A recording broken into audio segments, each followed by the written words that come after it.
Iba-ibang paraan, iba-ibang pinagmulan.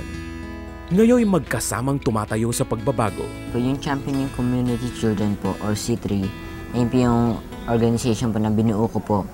Gusto po namin kasi makatulong po sa mga bata po.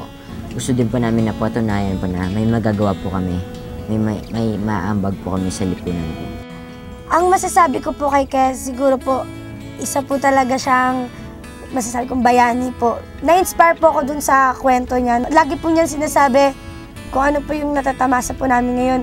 Itulong po namin sa iba kahit sa maliit na paraan. Yung bilang pag-award po sa akin ng International Children's Peace Prize po ay malaking bagay po yun po. Para po sa amin, isang achievement po. Ang mensahe ko po doon sa mga bata po, na huwag po sila mawala ng pag-asa po. Sa mga batang may maayos na buhay, na may maayos na pamilya po, huwag po nila sayangin po yung pagkakataon.